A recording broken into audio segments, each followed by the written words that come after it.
हमेशा खुश कैसे रहें। खुशी हमारी लाइफ का फर्स्ट और लास्ट गोल होती है। हम अपनी लाइफ में जो कुछ भी करते हैं खुशी के लिए तो करते हैं, है ना। चाहे वो पैसे कमाना हो या अपनी फैमिली और फ्रेंड्स के साथ वक्त बिताना हो या किसी मंदिर या क्लब जाना हो या अपने पसंद का करियर चूज़ करना हो, हम जो कुछ भी करते हैं खुशी के लिए ही करते हैं। तो ये खुशी एग्जैक्टली है क्या? क्या ये हमारे माइंड का एक टेम्पररी स्टेट है? नहीं, खुशी कोई स्टेट ऑफ माइंड नहीं, बल्कि हमारी एग्जिस्टेंस का ओरिजिनल नेचर है। किसी भी तरह की आर्टिफिशियल कंडीशनिंग के बिना हमारा जो ओरिजिनल नेचर है वो खुशी है। क्या आपने कभी किसी छोटे बच्चे को ध्यान से ऑब्जर्व किया है? बच्चे हमेशा खुश होते हैं, उन्हें कोई मतलब नहीं होता किसी चीज़ से, वो हमेशा खुश और जॉयफुल होते हैं।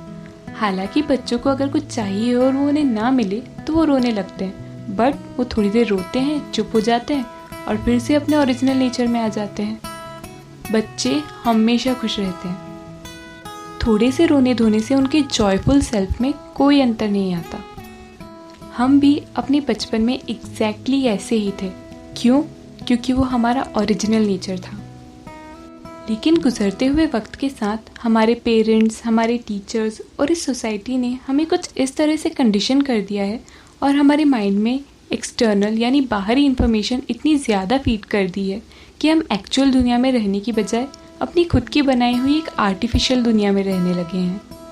उस एक्सटर्नल इन्फॉर्मेशन के बेसिस पर हमने कुछ ऐसे बिलीव्स को पकड़ लिया है और अपने आसपास उन बिलीव्स की एक ऐसी दीवार खड़ी कर ली है जिसकी वजह से इस यूनिवर्स का एक्चुअल सच हम तक पहुंच ही नहीं पाता। और यही कारण है कि हम अपने ओरिजिनल नेचर से इतना दूर हो गए हैं। इसमें गलती हमारे पेरेंट्स, टीचर्स या इस सोसाइटी की नहीं है, क्योंकि उन्हें भी उनके टाइम में ऐसे ही कंडीशन किया गया है और जैसा उन्होंने सीखा वैसा वो हमें सिखा रहे हैं। जो उन्हें मिला वही वो हमसे बांट रहे हैं। तो क्या तरीका हो सकता है अपने उस ओरिजिनल नेचर को रीडिस्कवर करने या फिर से पा लेने का और हमेशा खुश रहने का?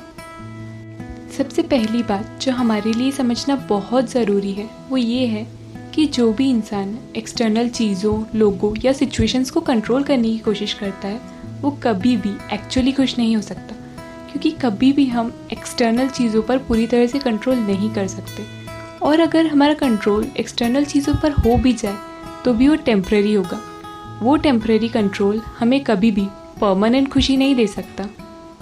दूसरी बात ये कि हमारी इंटरनल खुशी कभी भी एक्सटर्नल चीज़ों पर डिपेंड नहीं करती।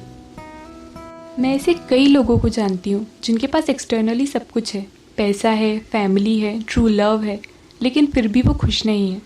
दूसरी ओर मैं ऐसे भी कई लोगों को जानती हूँ जिनके पास कुछ भी नहीं है, स्टिल वो बहुत खुश हैं।